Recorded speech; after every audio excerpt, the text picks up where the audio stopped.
Kung inyo pong papansinin ang mga palabas po sa TV or social media, whatever platforms, marami po ditong mga palabas ng mga aliens, airbenders, alam naman po natin sinasabi kong yan, di ba? Avatars, mga ganyan.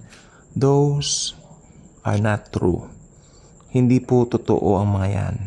Ito po ay set, kumbaga sineset na po, no, ng kaaway ang minds ng mga tao.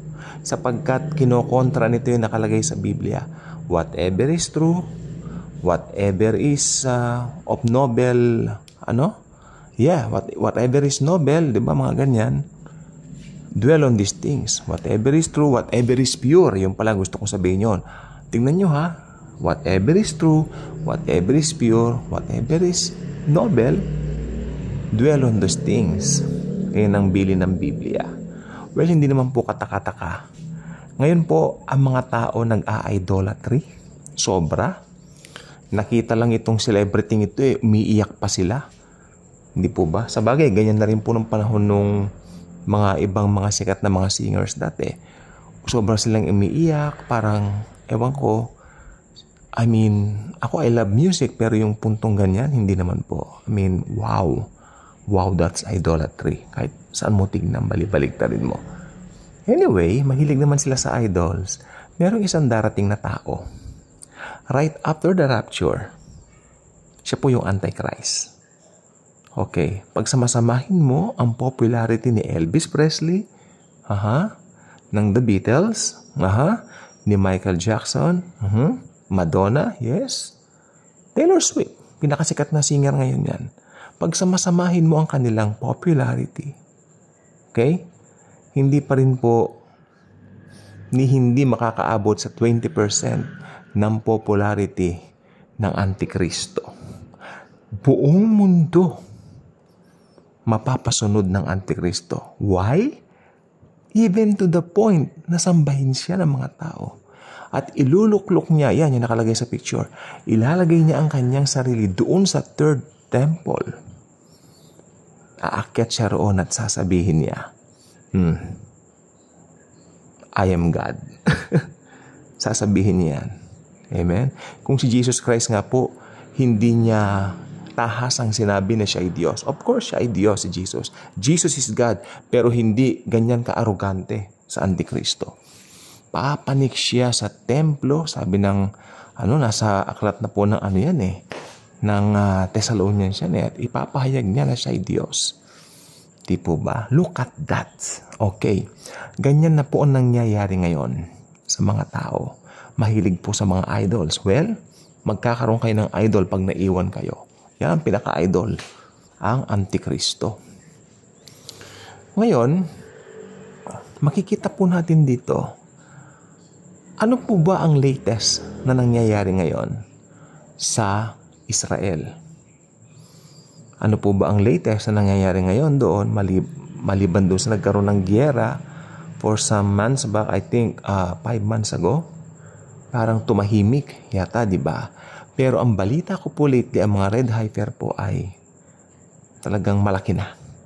So anytime now, pwede na pong itayo ang third temple. Totoong may third temple. Kaya yung mga may doctrine ng AD 70, tapos na raw ang gano'n, mag-isip-isip po kayo.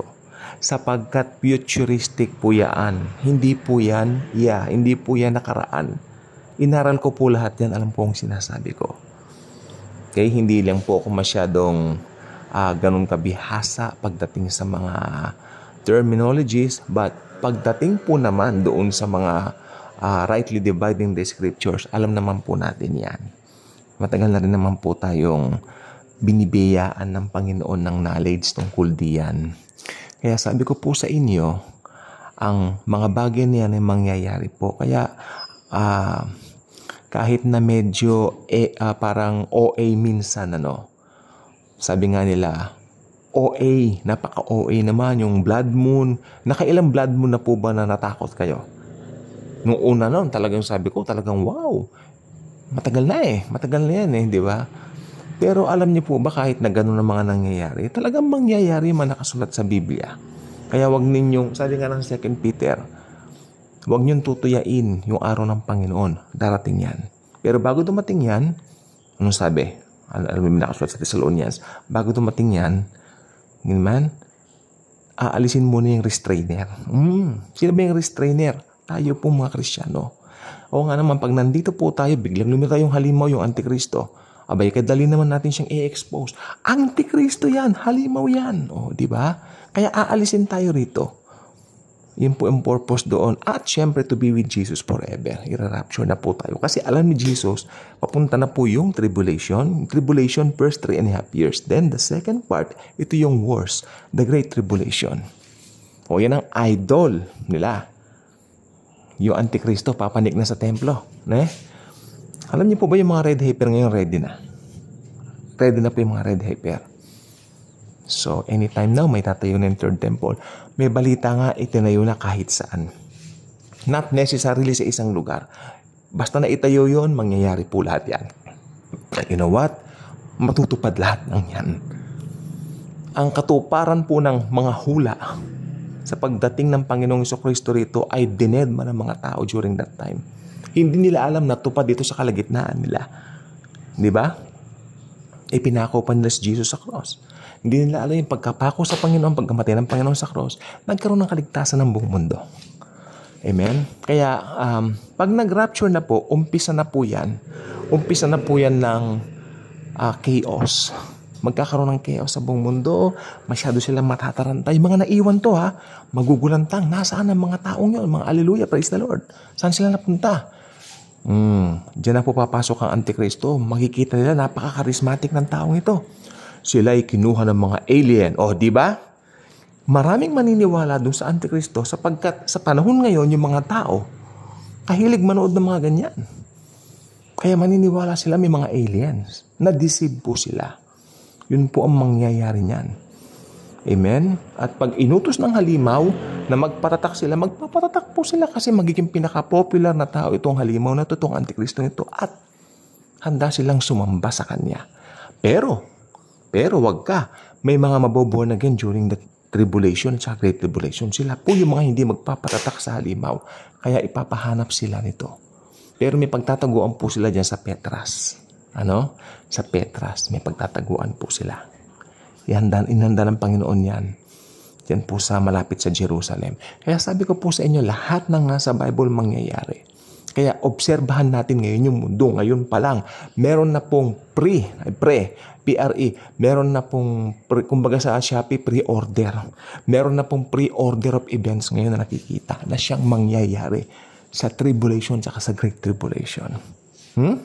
Kaya if you read the Bible, I suggest read it with all knowledge. Also, read it from the heart, yes, but read it with all knowledge. Unawain natin by context, rightly dividing the scriptures. Dahil, sabi ni Pablo, rightly dividing the scriptures. We have to rightly divide it para malaman natin anong covenant ba tayo ngayon. Of course, we're under the covenant of grace. But after this covenant of grace, pasok na ang tribulation at great tribulation. Why? Paano pumasok yon? Dahil nag-rapture na. After the rapture, yan na po. May kalendaryo po ang Diyos. May kalendaryo ang Panginoong Yesus. So ito po ay matutupad whether paniwalaan nyo o hindi. Sa ngayon, ang mga red heifer ay ready na po. Maraming naniniwala dyan. Anytime, the third temple will be rebuilt. At pag na-rebuild yan, or may balita nga, na-rebuild na. Kaya lang medyo tinabangan ako. Ako rin po, minsan, na masyado ng maraming OA na lumabas, kung ano lang sinasabi, pero mangyayari pa rin at mangyayari kung ano ang nakasulat sa Biblia. Kaya kung hindi ka pa subscriber sa channel na ito, I invite you to do so. Click the notification bell, share this video, share the wonderful love of the Savior, the Lord Jesus Christ. Thank you. And as always and forever, Jesus truly loves us all. Again, gusto ko sabihin sa inyo, yung mga nangyayari ngayon, yung mga palabas ngayon na yan, mga alien invasion, mga and all that, you know that, yan po ang sasabihin ng Antikristo. Kinuha sila ng mga alien. Kaya marami pong madideceive. Huwag mong hayaan, kaibigan, na ikaw ay malinlang. Ngayon pa lang, aralin mo na ang mga salita ng Panginoong Jesucristo. at maniwala ka na siya lang ang daan, katotohanan at ang buhay at makapagdadala sa iyo sa langit. Thank you po, and Jesus truly loves us all.